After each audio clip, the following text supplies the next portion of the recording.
കാരണം സ്വന്തം ഭക്ഷണം കഴിക്കാൻ കഴിയില്ല. സ്വന്തം പോക്കറ്റിൽ നിന്ന് കാശെടുത്തിട്ടായിരുന്നു ഭക്ഷണം കഴിച്ചിരുന്നത്. കുറച്ചു കഴിഞ്ഞപ്പോ ഇത് തീർന്നു. കാരണം മറ്റുള്ളവർക്കൊക്കെ ഉദാരമായി കൊടുത്ത് അത് തീർന്നുപോയി. പിന്നെ പട്ടിണിയുടെ നാളുകളായിരുന്നു. ആ പട്ടിണിയുടെ നാളുകളിൽ അന്നു മുതൽ ഇന്നു വരെ തുടർന്നു വരുന്ന സമ്പ്രദായമാണ്, ഓതിപ്പടിക്കുന്ന പാവപ്പെട്ട മുതഅല്ലിമീങ്ങൾക്ക് നാട്ടിലെ സാധാരണക്കാർ ചെലവ് കൊടുക്കാറുണ്ട്. അതേ രൂപത്തിൽ ബഹുമാനപ്പെട്ട മുഹ്യിദ്ദീൻ ശൈഖ് റളിയല്ലാഹു അൻഹു ഓതിപ്പടിക്കുന്ന മുതഅല്ലിമാണെന്ന നിലക്ക് തന്നെ ചെലവിന് കൂട്ടാൻ, ഒരു നേരത്തെ ഭക്ഷണത്തിന് വിളിക്കാൻ ആരെങ്കിലും വന്നെങ്കിൽ അവരുടെ കൂടെ ഇറങ്ങിപ്പോകുമായിരുന്നു മുഹ്യിദ്ദീൻ ശൈഖ് റളിയല്ലാഹു അൻഹു. എന്നിട്ട് തന്റെ മുമ്പിൽ വെച്ച ഭക്ഷണം, ആ ഭക്ഷണം കഴിക്കുന്നതിന്റെ മുമ്പ് ബഹുമാനപ്പെട്ടവർ ചോദിക്കത്രേ, ഈ ഭക്ഷണത്തില് ഹറാമിന്റെ ഒരു കലർപ്പില്ലെന്ന് പറയാൻ നിങ്ങൾക്ക് പറ്റുമോ വീട്ടുകാരനോട്? അയാള് തലയിൽ ചൊറിയാണോ ഒരു ഉറപ്പ് പറയാൻ കഴിയുന്നില്ലേ? എന്നാൽ ഉടനെ തന്നെ അവിടെ നിന്ന് ഇറങ്ങിപ്പോകും. ഉറപ്പാട് പറഞ്ഞോളാം, ഇതില് ഹറാമിന്റെ ഒരു കലർപ്പ് പോലുമില്ല. ഇങ്ങനെയാണ് മുഹ്യിദ്ദീൻ ശൈഖ് റളിയല്ലാഹു അൻഹു ജീവിച്ചത്. ഇന്ന് നോക്ക് നിങ്ങൾ, ഞാൻ ഭക്ഷണം കഴിക്കാറുണ്ട്, മറ്റു ഉസ്താദുമാരൊക്കെ ഭക്ഷണം കഴിക്കാറുണ്ട്. ഭക്ഷണത്തിന് വന്നിരുന്ന് ഇന്നിപ്പോ ഇങ്ങനെ ചോദിക്കുകയാണെങ്കിൽ, നിങ്ങളെ ഈ ഭക്ഷണത്തില് ഹറാമായ ഒരു തരി പോലും ഇല്ല എന്ന് ഉറപ്പ് പറയാൻ പറ്റുമോ എന്ന് ചോദിച്ചാൽ, അതിപ്പം എന്ന് പറയാത്തവര് വളരെ ചുരുക്കമായിരിക്കും. 99 അങ്ങനെ ആയിരിക്കും അല്ലേ? ഇങ്ങനെ ചോദിച്ചിട്ടെന്ന് നമ്മൾ ഭക്ഷണം കഴിക്കാൻ ഒരുങ്ങുകയാണെങ്കിൽ 365 ദിവസം നോമ്പാട് അനുഷ്ഠിക്കേണ്ടി വരും. കാരണം തിന്നാൻ കഴിയൂല. കാരണം അത്രയും ഹറാമ് മയത്തിലാണ് ഇന്ന് ലോകമുള്ളത്. മുങ്ങിക്കുളിച്ച് നിൽക്കുകയാണ്. അതുകൊണ്ട് ചിന്തിക്കാ കഴിഞ്ഞില്ല.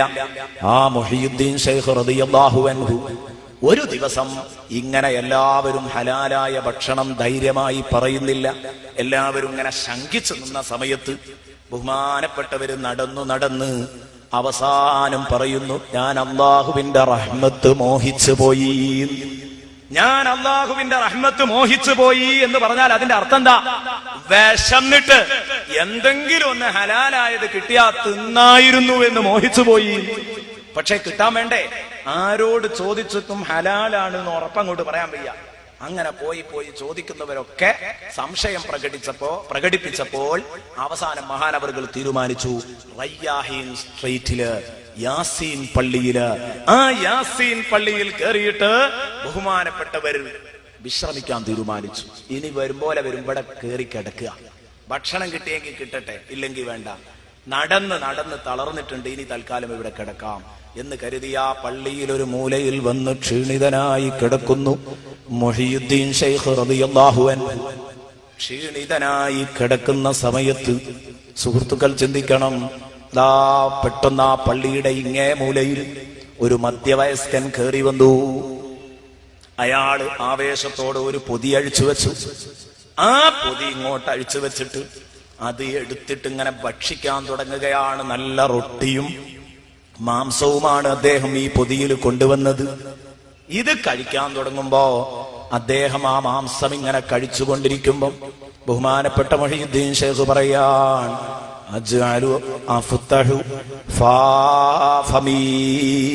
ഞാൻ എന്റെ വാ പൊളിക്കാൻ തുടങ്ങി. അവര് ഇതിങ്ങനെ കൊണ്ടുപോകുന്ന സമയത്ത് അവര് ഭക്ഷണം ഉരുട്ടി വായിലേക്ക് വെക്കുമ്പോ ഇങ്ങേ മൂലയിൽ നിന്ന് ഞാൻ അറിയാതെ വായെങ്ങനെ പൊളിക്കും. കാരണം അത്രയും വിശപ്പുണ്ട്. ഒരു ഉരുള ഭക്ഷണം കിട്ടിയാൽ കഴിക്കാമെന്നുണ്ടായിരുന്നു. അപ്പോഴാണ് ആ മധ്യവയസ്കന്റെ ശ്രദ്ധയിൽപ്പെട്ടത് ഇങ്ങേ മൂലയിൽ തളർന്നു കിടക്കുന്ന ഒരു ചെറുപ്പക്കാരൻ. അയാൾ വിളിച്ചു, മോനെ വാ, നീ എന്റെ കൂടെ ഭക്ഷണം കഴിക്കാൻ വരുന്നോ? മുഹ്യിദ്ദീൻ ശൈഖ് റളിയല്ലാഹു അൻഹു വളരെ സന്തോഷത്തിലാണ്. ചെന്നിട്ട് പറഞ്ഞു, വല്ലാത്ത വിശപ്പുണ്ട്, ഞാൻ കഴിക്കാൻ തയ്യാറാണ്. പക്ഷേ ഒരു കാര്യം എനിക്ക് ചോദിച്ചേ പറ്റൂ, ഇതില് ഹലാലല്ലാത്ത ഒരു തരി ഭക്ഷണം പോലുമില്ല എന്നുറപ്പ് പറയാൻ നിങ്ങൾക്ക് കഴിയോ? അവിടുന്ന് പറഞ്ഞു, എന്റെ പ്രിയപ്പെട്ട മോനെ, ഇതിൽ ഹറാമുണ്ടെങ്കിൽ ഇനി ലോകത്ത് ഹലാലായ ഭക്ഷണം കിട്ടൂല മോനെ. അത് കേട്ടപ്പോൾ മഹാനവറുകൾക്ക് സന്തോഷമായി. കാരണം ഇത് നല്ല ഉറപ്പുള്ള ഒരു മറുപടിയാണ്. ഇത് തീർച്ചയായും ഹലാലാണ് എന്ന് പറഞ്ഞപ്പോ നല്ല റാഹത്ത് തോന്നി. അവിടെ ഇരുന്ന് അദ്ദേഹത്തിന്റെ കൂടെ അത് ഭക്ഷിക്കാൻ. ഭക്ഷിക്കുമ്പം തന്റെ ആതിഥേയൻ എന്ന നിലക്ക് അതിഥിയാകുന്ന അബ്ദുൽ ഖാദിർ പരിചയപ്പെടുകയാണ്. അല്ല, നിങ്ങൾ എവിടെയാണ്? ഈ നേരത്ത് ഇത്രയും വിശന്നു വലഞ്ഞു നിൽക്കുമ്പം എനിക്കൊരു പിടി ഭക്ഷണം തരാൻ ഇങ്ങോട്ട് അള്ളാഹു നിയോഗിച്ച നിങ്ങളാരാ? അവിടുന്ന് പറഞ്ഞു, മോനെ ഞാൻ ജീലാനുകാരനാണ്. അപ്പോഴേക്ക് മുഹിയുദ്ദീൻ ഷെയ്ഖ് അതാ സടകുടഞ്ഞു എഴുന്നേൽക്കുകയാണ്. ആവേശഭരിതനായി ബഹുമാനപ്പെട്ടവർ ചോദിച്ചു, നിങ്ങൾ ജീലാനിൽ നിന്നോ? ഞാൻ ജീലാനുകാരനാണല്ലോ. എങ്ങനെയാ നിങ്ങൾ ജീലാനിൽ നിന്ന് ഇവിടെ എത്തിയത്? മോനെ, എന്റെ കഥ കുറെ പറയാനുണ്ട്. ഞാൻ ജീലാനിൽ നിന്ന് ബഗ്ദാദിലേക്ക് വരാൻ വേണ്ടി ഖാഫിലയുടെ കൂടെ കാത്തു നിൽക്കുന്ന സമയത്ത്, വാഹനം കാത്തു നിൽക്കുന്ന സമയത്ത്, യാത്രാ സംഘത്തോടൊപ്പം വാഹനം കാത്തു നിൽക്കുന്ന സമയത്ത് അതാ ഞങ്ങളെ നാട്ടിലുള്ള അബൂ സാലിഹ് തങ്ങളെ ബീവി, അബൂ സാലിഹ് തങ്ങളുടെ ഭാര്യ ബീവി ഉമ്മുൽ ഖൈർ എന്റെ അടുത്ത് വന്നിട്ട് പറഞ്ഞു, മോനെ നിങ്ങളെങ്ങോട്ടാ? ഞാൻ ബഗ്ദാദിലേക്കാണ്. അപ്പോ എന്നോട് പറഞ്ഞു, ഒരു കാര്യം വേണം, ബഗ്ദാദിലേക്ക് ഓതാനെന്ന് പറഞ്ഞ് കുറെ മുമ്പ് പുറപ്പെട്ട എന്റെ കുഞ്ഞ് കുറെ കാലമായി ഞാൻ അവനെ കണ്ടിട്ടിപ്പോൾ അവന്റെ കയ്യിൽ കാശുണ്ടോ എന്നറിയില്ല. നിങ്ങൾ ഇത് അവന് കൊടുക്കണം. ബഗ്ദാദിലെ ഏതോ പള്ളിയിൽ ഓതിപ്പടിക്കുന്നുണ്ട് എന്ന് പറഞ്ഞു. അങ്ങനെ ബഗ്ദാദിലെ പള്ളിയിൽ ഓതിപ്പടിക്കുന്ന അബ്ദുൽ ഖാദിർ എന്ന് പറയുന്ന പയ്യനെ തെരഞ്ഞാ ഞാൻ നടക്കുന്നത്. മോൻ കണ്ടിട്ടുണ്ടോ ആ കുട്ടി ഏത് പള്ളിയിലാ ഓതിപ്പടിക്കുന്നത്?